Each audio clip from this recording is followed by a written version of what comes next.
ದೇವಸ್ಥಾನದಲ್ಲಿ ಎಷ್ಟೊತ್ತು ವೆಯ್ಟ್ ಮಾಡಿದ್ರು ಗಂಗಾ ಬರ್ಲಿಲ್ಲ ಮಾವ. ಅವಳು ಪ್ರಜ್ಞೆ ತಪ್ಪಿ ಬಿದ್ಮೇಲೆ ಹೇಗೆ ಬರ್ತಾಳೆ ಅಳಿಯ?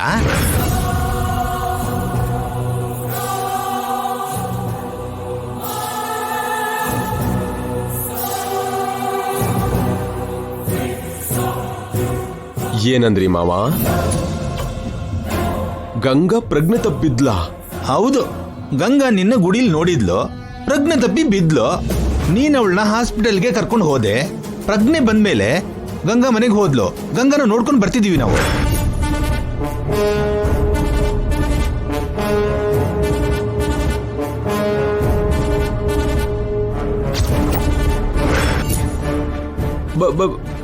ಬಟ್ ಹಾಗೇನೋ ಆಗಿಲ್ವಲ್ಲ ಮಾವ?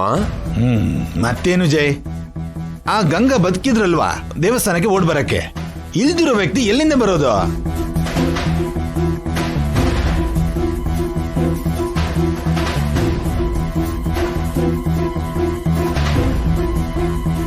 ಇನ್ನ ಗಂಗಾ ವಿಷಯ ಮರ್ತು ಬಿಡು ಜೈ. ಹೌದು ಅತ್ತೆ, ಗಂಗನ ಮರ್ತು ನಿಮಗೆ ಕೊಟ್ಟಿರೋ ಮಾತಿನ ಪ್ರಕಾರ ಸ್ವಪ್ನನ ಮದುವೆ ಆಗ್ಬೇಕು. ನಮ್ ಸ್ವಪ್ನನು ಕೂಡ ಮರ್ತು ಬಿಡು ಜೈ. ಯಾಕೆ ಮಾವ? ಯಾಕಂದ್ರೆ ಅವಳು ಸಾಯಿಸ್ತಾಳೆ.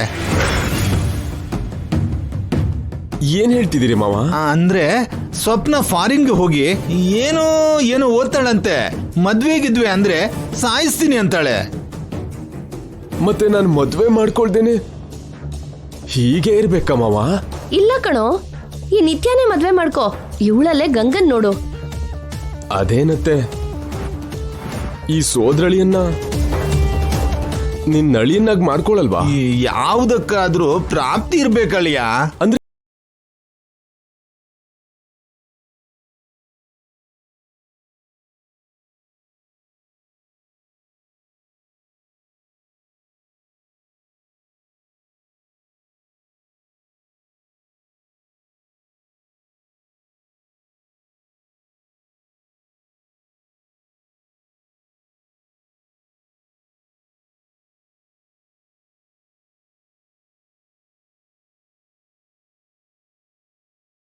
ಹೇಗೆ ಹೇಳ್ತಿರೋ ಹಾಗೆ ಚಿಕ್ಕಮ್ಮ.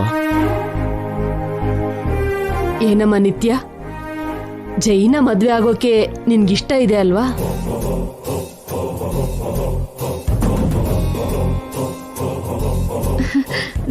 ನಿಮ್ಮಿಷ್ಟ ಅಜ್ಜಿ. ಥ್ಯಾಂಕ್ಸ್ ನಿತ್ಯ. ನನ್ನ ಸ್ವಪ್ನ ಬೇಡ ಅಂದ ಹಾಗೆ ನೀನು ಬೇಡ ಅಂತೀಯನೋ? ಅಲ್ಲಿ ನೋಡು, ಮಾತಾಡ್ತಿದ್ದಾಗೆ ಬಂದ್ಬಿಟ್ರು. ಬನ್ನಿ ಮೇಡಮ್. ಬನ್ನಿ ಮೇಡಮ್. ಯಜಮಾನ್ರೆ, ಅಮ್ಮವ್ರೆ ಬನ್ನಿ. ಇವತ್ತು ನಿಮ್ ಮನೆಗೆ ಊಟ ಕರ್ದಿದ್ದೀರಾ? ಏನದ್ಕೆ ವಿಶೇಷ? ನೀವ್ ನಮ್ ಮನೆಗ್ ಬರೋದೇ ವಿಶೇಷ ಮೇಡಮ್. ನಾವು ಮೊದ್ಲಿಂದನೂ ನಿಮ್ಮನೇಲೆ ಇರೋದಲ್ವಾ ಅದ್ಕೆ? ಆಗಿದ್ದಿದೆ ಬೇರೆ, ಇವಾಗ ಬಂದಿರೋದ್ ಬೇರೆ ಮೇಡಮ್. ಬೇರೆ ಏನು ಕೇಶವ? ಸದ್ಯದಲ್ಲೇ ಗೊತ್ತಾಗತ್ತೆ ಯಜಮಾನ್ರೆ.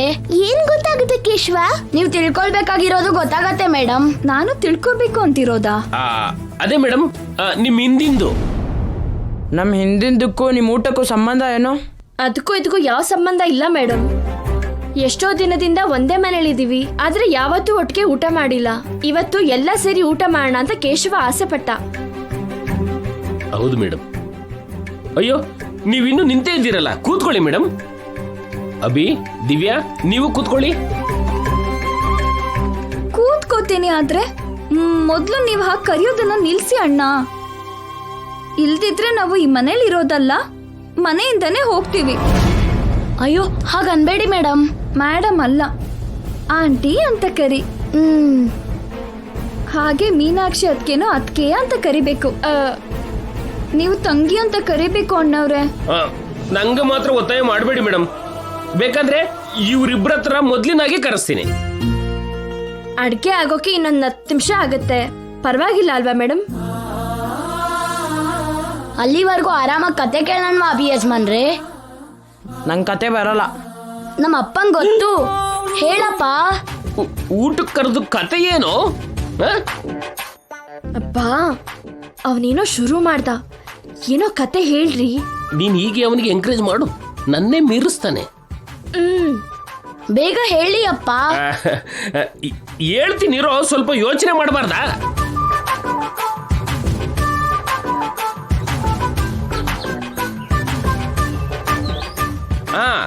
ಒಂದಾನೊಂದು ಕಾಲದಲ್ಲಿ ಒಬ್ಬ ರಾಜ. ಆ ರಾಜಂಗೆ 7 ಜನ ಮಕ್ಕಳು. ಒಂದಿನ ಆ 7 ಜನ ಬೇಟೆಗೆ ಹೋಗಿ 7 ಮೀನ್ ಇಟ್ಕೊಂಡ್ ಬಂದ್ರು ಅಲ್ವಾ? ಅದೇ. ಬದ್ಲಾಗಿ ಅಪ್ಪ, ಬದ್ಲಾಗಿ. ಯಾವಾಗ್ಲೂ ಅದೇ ಕತೆನಾ? ಹೊಸ ಕತೆ ಹೇಳಲ್ವಾ? ಮೇಡಮ್, ನೀವ್ ಹೇಳಿ. ನಮ್ಮಮ್ಮಂಗೆ ಕೂಡ ಕತೆ ಬರಲ್ಲ. ನನ್ನ ಜೀವನನೇ ಒಂದು ಕತೆ ಆಗಿದೆ ಅದಕ್ಕೆ. ಇನ್ನು ನಾನೇನ್ ಕತೆ ಹೇಳಲಿ? ಕತೆ ನಾನ್ ಹೇಳ್ತೀನಿ. ನಮ್ ಕ್ಲಾಸ್ ವರ್ಕ್ ಅಲ್ಲಿರೋ ಸ್ಟೋರಿ ಹೇಳ್ತೀಯಾ ಕೇಶವ? ಇಲ್ಲ ಅಮ್ಮ ಅವ್ರೆ, ಹೊಸ ಕತೆ ಹೇಳ್ತೀನಿ.